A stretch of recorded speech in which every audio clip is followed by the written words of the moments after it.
Alert, powerful Democrat busted in famous heist.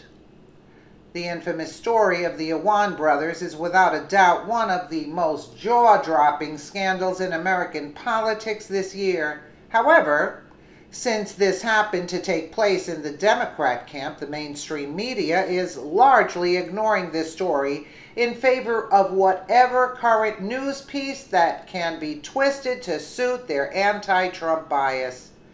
More updates are coming in regarding the Democrats' involvement with the Awan's fraudulent schemes who pilfered millions. According to the Daily Caller, it turns out that House Democrats' office approved a $120,000 write-off of lost electronics at the behest of the Awans, who were IT staffers to the Democrat Party at the time. In a shocking display of willful negligence, the Chief of Staff for Representative Yvette Clarke quietly consented to sign away a $120,000 write-off on missing electronics. At the time, the Chief of Staff dismissed the loss and prevented it from coming up in future audits by signing a form that removed the missing equipment entirely from a house-wide tracking system. This seems to be one of the many fraudulent schemes these brothers pulled off, totaling a sum close to $4 million that they stole throughout their tenure as IT staffers, most of which was funneled across the sea to Pakistan. The brothers allegedly purchased equipment in a way that avoided tracking by Central House-wide administrators and altered invoices in order to avoid being tracked.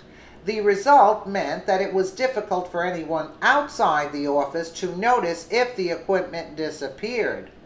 $120,000 amounts to 1/10 of the annual office budget, enough to hire 4 legislative assistants. It is unclear how Democrat staff members felt it was appropriate to write off such a large sum of missing equipment without pressing for any further details or investigation. Such a mistake would normally cost someone their jobs. Yet, the brothers remained employed for many months after that, until it was evidently clear they were engaged in criminal activity. Despite earning $160,000 a year in their positions, the Awans were engaged in multiple schemes to rack up cash. They ran a car dealership in Virginia, which they filed for bankruptcy, discharging hundreds of thousands in debts. They also took a $100,000 loan from an Iranian diplomat who happens to be wanted by the Department of Justice. Upon further investigation, the Democrat Party couldn't be more tied into this scandal if they wanted to. Representative Debbie Wasserman Schultz, who employed the brothers, would go so far as to threaten a police chief to hand over evidence in order to protect the Awans. Mark Stein, the prominent conservative author, described the entire affair as the penultimate collusion scandal, that the media has been looking for, except for one little problem. It has nothing at all to do with Trump nor the Republicans. It's everything that the Democrats and the media spent months trying to prove with the Russian investigation. We have actual criminal elements. We have computer interference. A powerful political figure attempting to interfere with the federal election.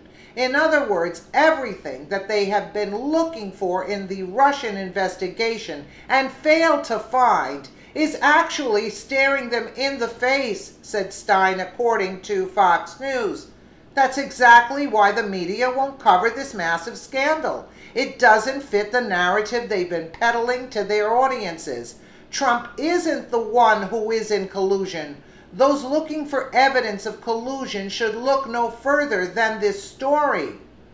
Absolutely, totally correct. I mean, it is scandalous to say the least, And they're looking at Trump. The whole story, this is staring them right in their face, and they're ignoring it because it doesn't fit their narrative. It's disgusting, let me tell you. Let me know what you guys think in the comments below. And again, thank you so much for watching.